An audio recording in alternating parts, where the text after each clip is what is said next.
Hi అండి.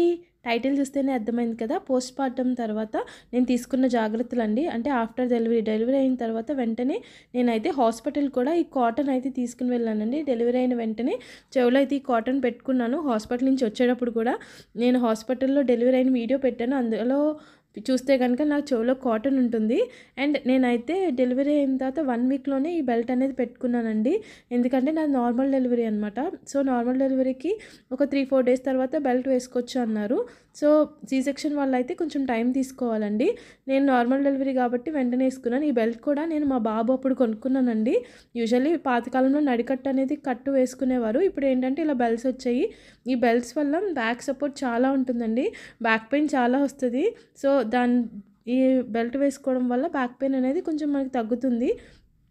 And మేము ఉండేది కోల్డ్ కంట్రీలో కాబట్టి నేను కొంచెం ఎక్కువ ప్రికాషన్సే తీసుకున్నానండి. అందులోనూ మా పాప సెప్టెంబర్‌లో పుట్టింది. సో, అక్టోబర్ నుంచి మాకు ఇక్కడ వింటర్ అది అంతా స్టార్ట్ అవుతది స్లోగా. సో, అందుకే నేనేంటంటే డబుల్ ప్రొటెక్షన్ తీసుకున్నాననమాట. యాక్చువల్లీ తలకి కూడా ఇలా గుడ్డ కట్టుకుంటారు. కానీ నేను ఇంట్లోనే ఉంటున్నాను, హీటర్స్ వేసుకుంటున్నాను కాబట్టి తలకైతే అలా గుడ్డ కట్టుకోలేదు. అండ్ ఇప్పుడైతే కాళ్ళకి సాక్సులు వేసుకుంటున్నానండి. కొంతమంది అయితే చెప్పులు ఒకటే వేసుకుంటారు. కానీ ఇక్కడ మాకు ఫ్లోరింగ్ అది కూడా కొంచెం చల్లగా ఉంటుంది. చెక్క ఫ్లోరింగ్ అయినా సరే. సో, అందుకే నేను ఏం చేశానంటే సాక్సులు ఇంకా చెప్పులు 2 వేసుకుని ఇలాగ కోజీగా ఉండేలా చూసుకునేదాన్ని కాళ్ళు. ఎందుకంటే చల్లదనం తగలకూడదు బాడీకి. ఆ చల్లదనం వస్తే బాడీకి పిల్లలకి రొంప చేస్తది అంటారు. అండ్ మన బాడీ కూడా చాలా పచ్చిగా ఉంటదండి. అందులోను నార్మల్ డెలివరీ వాళ్ళకి చాలా పుష్ చేస్తారు కదా! బాడీ అంతా మళ్ళీ ఒక టైం పడుతుంది రావడానికి. అండ్ నేను ఇక్కడ చూపించే ఎక్సర్సైజ్ అయితే మాత్రం ఇది మీరు మీ డాక్టర్‌ని అడిగి చేయండి. ఈ ఎక్సర్సైజ్ అయితే మాకు ఇంటికి నర్స్ వచ్చేవారండి డెలివరీ అయిన తర్వాత. సో, ఆవిడైతే నాకు ఈ పెల్విక్ ఫ్లోర్ ఎక్సర్సైజ్ అయితే చేయమని చెప్పేవారు. జస్ట్ ఏం లేదు, బెడ్ మీద పడుకుని ఇలాగా కాళ్ళు పైకి పెట్టి చేతులు కింద పెట్టి మనము నడుము దగ్గర నుంచి ఇలా పైకి ఎత్తాలండి. ఇది నాకు ఫస్ట్ టైం మా బాబు పుట్టినప్పుడే మా ఇంటికి నర్స్ వచ్చినప్పుడు ఆవిడ చెప్పారు. ఈ పెల్విక్ ఫ్లోర్ ఎక్సర్సైజ్ అనేది చాలా ఇంపార్టెంట్. అందులోనూ నార్మల్ డెలివరీ వాళ్ళకి మళ్ళీ బ్యాక్ టు నార్మల్ రావడానికి చాలా హెల్ప్ చేస్తుంది. సో, డైలీ ఒక 2 టైమ్స్ చేస్తే చాలండి. ఎక్కువసేపు కూడా అక్కర్లేదు. దానివల్ల ఏంటంటే మనకి పోస్ట్‌పార్టమ్ ఆఫ్టర్ డెలివరీ తర్వాత మన బాడీ అంతా బ్యాక్ టు నార్మల్ వస్తదనమాట. అండ్ పెల్విక్ ఫ్లోర్ అనేది కూడా స్ట్రాంగ్ అవుతది. ఇది చూస్తున్నారా కదా! ఇప్పుడు నేనైతే హెయిర్ కేర్ అండి. హెయిర్ స్టార్టింగ్ నేను ఊడలేదు అనుకుని చాలా మురిసిపోయాను.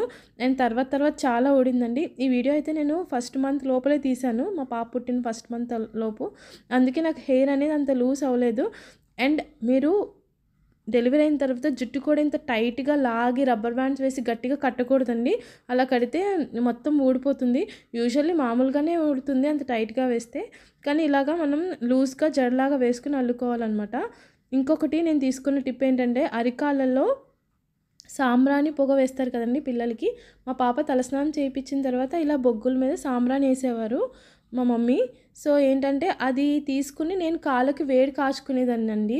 ఎందుకంటే బాడీ అంతా వేడిగా ఉండాలి అని. ఇంతకుముందు పూర్వంలో అయితే మడత మంచం కింద లేదంటే పట్టి మంచం కింద ఇలాగ పొగ వేసి పెట్టేవారంట పిల్లలకి ఇంకా తల్లికి కూడా. సో, ఇక్కడైతే నేను ఇలాగ ఓన్లీ ఈ సాంబ్రాణి మాత్రమే ఇలా కాళ్ళకి మాత్రం వేసుకుంటున్నానండి. వేడిగా ఉంటుంది అండ్ వెచ్చగా ఉంటుంది అని చెప్పి.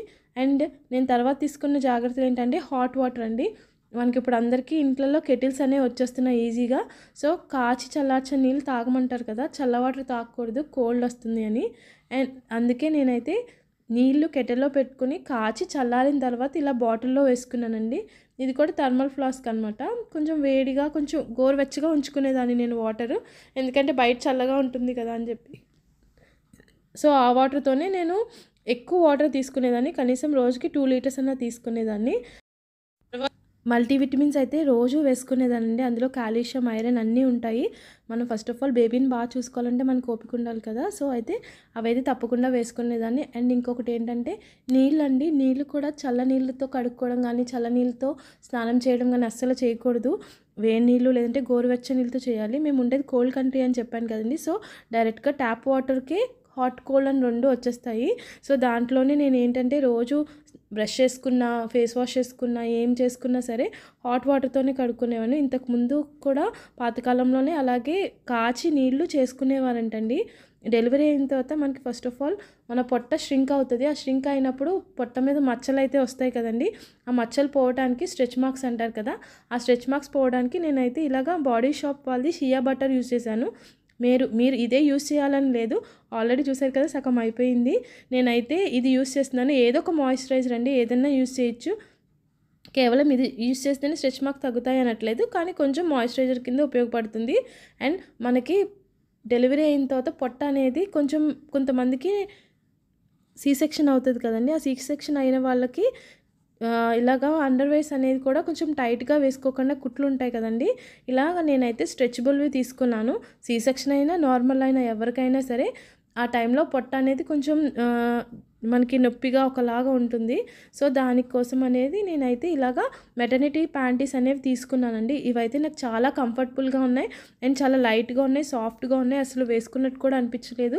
అండ్ ఎలాస్టిక్ కూడా అంత ఏమీ లేదండి, చాలా లైట్గా ఉంది. అండ్ ఇన్నర్స్ కూడా నేను మెటర్నిటీసి ఇన్నర్స్ కూడా తీసుకున్నానండి, అంటే బ్రాస్ అనమాట, అవి కూడా తీసుకున్నాను. అండ్ ఇవి ప్యాంటీస్ అనేవి నేను వేరే ఇన్స్టాగ్రామ్ పేజ్ నుంచి తీసుకున్నానండి. నా ఫ్రెండ్ అనేది నాకు రికమెండ్ చేసింది. చూసారు కదా బ్రాస్ అయితే ఇవి కూడా నేను మెటర్నిటీ వేర్ తీసుకున్నాను.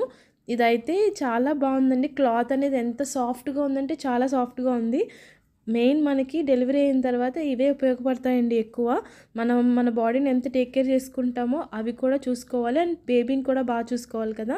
సో ఇదైతే పాలు ఇవ్వడానికి కూడా మనకి చాలా ఈజీగా ఉంటుంది, చాలా కంఫర్టబుల్గా కూడా ఉంటుందన్నమాట.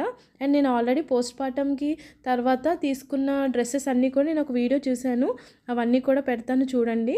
అండ్ నెక్స్ట్ వచ్చేసి సెసమీ ఆయిల్. ఫుడ్లో అయితే నేను ఈ సెసమీ ఆయిల్ అనేది కంపల్సరీ తీసుకున్నానండి. సెసమీ ఆయిల్ అనేది బ్యాక్ పెయిన్కి బాగా ఉపయోగపడుతుంది, అంటే స్ట్రాంగ్ చేస్తుంది అనమాట.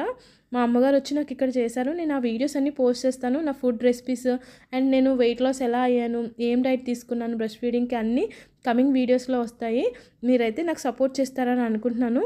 ఈ వీడియో కనుక మీకు నచ్చినట్టయితే ప్లీజ్ లైక్ చేయండి అండ్ సబ్స్క్రైబ్ చేయండి అండ్ మీ ఫ్రెండ్స్తో కూడా షేర్ చేయండి. Thank you so much for watching. See in the next video. Bye bye.